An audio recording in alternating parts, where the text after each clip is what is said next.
Manhakakat santrik unaitung uba esotun MLA Gejirang ulalit man pelait pai ba no ikawe kalikit nongpang ambulans ya kabaka sorkar kala IT siya kapatar kama CHC kabran hapo kasinong patar kama riboy sepngi badleng bajong ketika sengi gladon kibriyo jong ketanat kakoit kakya balayo ban pensai sipang kaklam COVID-19 ya ketika ambulans kebala pelait pai ba Dr. MLA Gejirang lathiet ling ba ka Chief Minister Relief Fund hakabala penmang khanang siya ketika CHC namar ketika CHC kebala don jengai na nongpo pat kabadairu ke jaka sumar kabadon kami ki ambulans ki babiang balai don lang ketika sengi pelait pai ba ketika ambulans na lor MLA la sakiru de jing don lang uba Victorani MDC Gejirang u Dr. M Mauri upa MH walang im ke hima jirang lambat ki we ginong ilam sunong kathan ri phoi sapni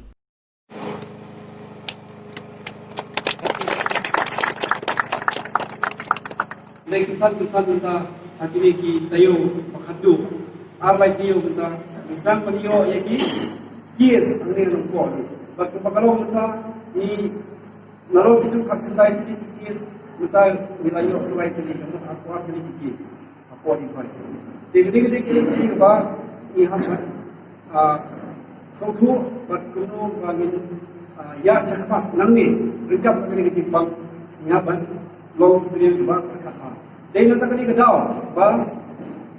Kung makalong ka ngimtip, lalo ka jipang kalikod. Ngimtip, lalo ka likod. Kapag nahihiro ako ngimtip, lalo ka likod. I-show up kita kibaksin. Doon kinuhal ba insayo ng kibaksin? Gimla ko. Kapag kapat ko ipala ko nung lalo. Kata kibaksin, iniyo mo. Diniham si Dwight ang play. Banay ko yung start, ibriyo. Makinlap no yung tao vaksin. Nang in line no na mereka kam mereka COVID-19. Utit ya kaneka jing tha jung hi ya kaneka awareness program nang ba kaneka nang kanyang jumpang kanum la ban one room wal sane sa western boy Yangi ka ambulance lengba ka Chief Minister's Relief Fund latrai di perlom bat kita berpet lagi YouTube lara bat ikan mau agapur pengiwan dan visit ya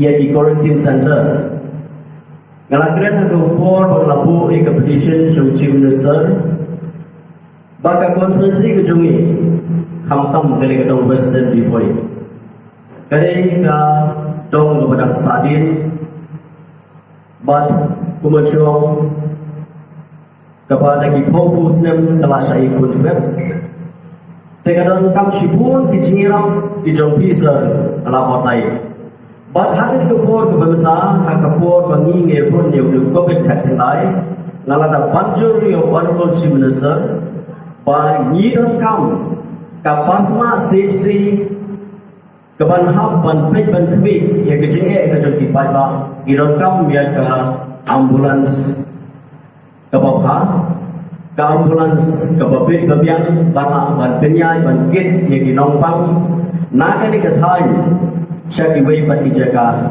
lane ban panyalam ye wei ye di bring bijungi naga ni kadong western di boy panawara pachki ni jaga ye kitu ginongpang ipadon kam ye kene kecirap ni ba kene ka ambulans